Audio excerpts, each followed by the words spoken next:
There's an economics between them. And the economics of Galamsey cannot, the economics of cocoa cannot override Galamsey. Galamsey will always overtake it.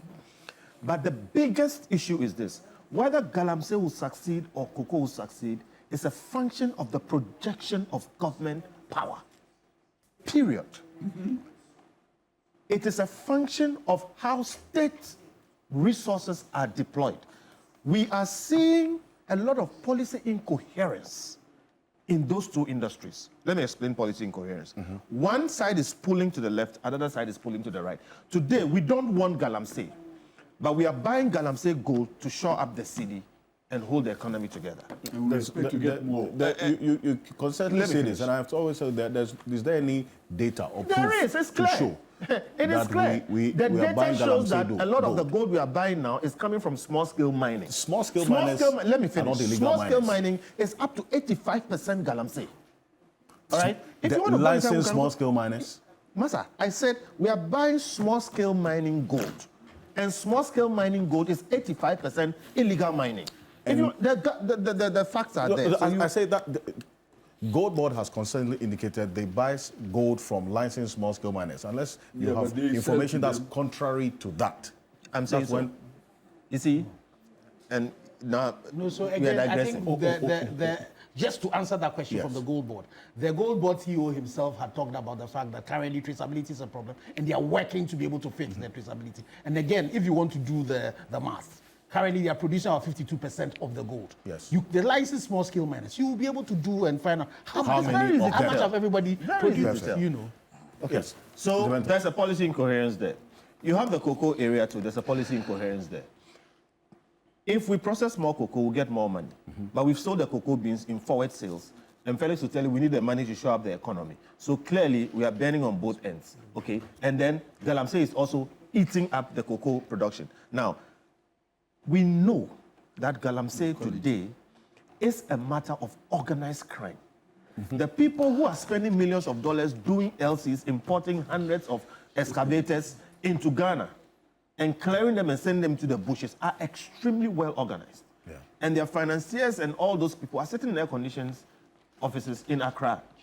Like Engineer Ken is saying, you can trace if you want to trace. Ghana is a very small country. And everything is... Everybody knows everything. So look, if we want to do it, it is about how we project and direct government power. I want President Mahama to succeed.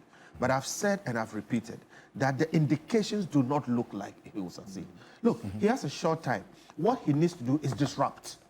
And like Ken is saying, if he documents the measures of success, what we need to see, how we need to get there, okay, he can't finish it, but he can start it. And he can disrupt to a point that the next person who will come can take it up and solve it. But now, and I say these things because they are the big elephants in the room we need to deal with. Right. We have a creeping situation where our local people are getting comfortable with Galamsey. It is feeding them because of the Galamsey economy. Now Galamsey has become an elite fight, led by Ken and the coalition all of us are part of. Sure. But you have a situation where our people at the local levels have made peace with Galamsey and will become the people who will be fighting us. We need to deal with that dynamic, all right? So in short, it is a projection of government power. And today the projection is looking like it is working on a nefarious angle. It is helping the people who are causing the problem because of the policy incoherence. We want the benefits thereof, but we don't want the problems thereof. And somehow, because of that, the government is not projecting properly. I mean, here, we have a living, sitting example here. We've said it over and over again, that it is local leadership that can stop this thing. Okay, they don't get support. Wherever you don't find Galamsey is the chief and community leaders mobilizing their people to stop it. And they've stopped even people who have licenses, so-called. Yes. All right? So we know the solutions. But look, the benefits too are there. And now we get to a point where there are laws called RICO laws. Okay? It's for tracking, racketeering, tracing the money, and catching the big boys. We are not implementing. We are not even passing them. All right? We have community leadership that can be helped. The people who are doing the work, like you say, I said it's a projection of government power. When power changes hands, Andy is here. He's just told you what we've been saying all over the place. True. And different set of people go in. There's a story I wanted to tell, but maybe because of time I can't tell.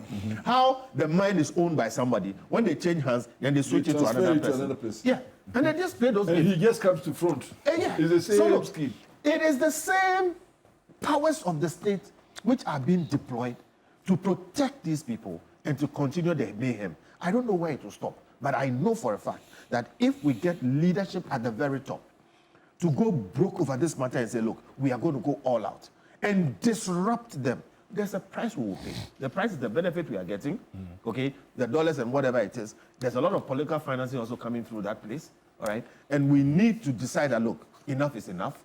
Because, look, we are all paying the price. We'll continue to pay the price, okay? More people are going to die. Okay. And it is the germ of a bigger problem. I've said it over and over and over and over again. I'll repeat. Galamsey in diamonds is what collapsed Sierra Leone, Liberia, and those neighboring countries. Because you had youth who became hardened, militarized, and they became armed, knew the forest, and at a point, they knew they could override the standing army of that country. It just took a spark, somebody to mobilize them, and they melted down their whole nations. We are dealing with an existential problem. We're already facing the consequences thereof. The worst consequences are yet to come. We just mentioned the issue of sacrifices and rituals going on there. Yeah. What these people are becoming is a different kind of human being that does not fear anything. And when they break out, we will understand why we are making the calls we are making today. Let's stop it now. It will take the projection of state power to stop it, to do it. Otherwise, we will stand to pay the price in future. And that disruption that you want as a solution to this, you're not seeing that. I am not seeing the kind that. of Yes. the will. Okay, there is a talk, but I've said that the actions and the kind of commitment, I say the things that need to be done for us to get confidence that this will be dealt with are not being done. We're getting a lot of talk, but I've said and I repeat, watch the action on the ground. Don't watch the talk. It's the action. The action on the ground. And if you look at the action on the ground, there is a whole new set of excavators out in the forest now. There are a whole new set of leaders leading the Galamsey fight now. All right. If you see the action on the ground, There's a new interest to go into the forest now. we are mobilizing the outcomes of Galamsey and trying to use that to help the economy instead of stopping Galamsey. So when you put them together, that's why I call it policy incoherence. One side is pushing to the left, another side is pushing to the right. And I'm telling you, we have to decide that, look, there will be some sort of, blowback. There will be a downside, okay, even on the economy, etc. But I think Ghanaians are getting to the point where we are prepared to pay that price to a certain extent. I agree with Ken when he says that the 4-year electoral cycle is a problem, okay? But we need to have what we have called in Imani a rational elite consensus. We all have to come and agree that, look, this is what makes sense, and every country is pushed forward by its elite. And then we talk to our people, we find ways of winning them off what they are learning. Because look, the natural conclusion to what our youth are learning today, working under very terrible conditions, okay, confronting death, getting to know the use of arms, all right, the set of skills that they are building has only one use. And when we get there, we will understand why we need a rational elite consensus to stop this thing, bear the brunt, and fortunately, the brunt is not that bad. If you take Galamsey and cocoa, for instance, if we can do something really good about cocoa, it won't give them as much as Galamsey, but it will hold them. True. All right? This country has a lot of construction that needs to be done. If we can find a way to put these guys in some of these things, it won't give them the same money, but it will give them something to hold them.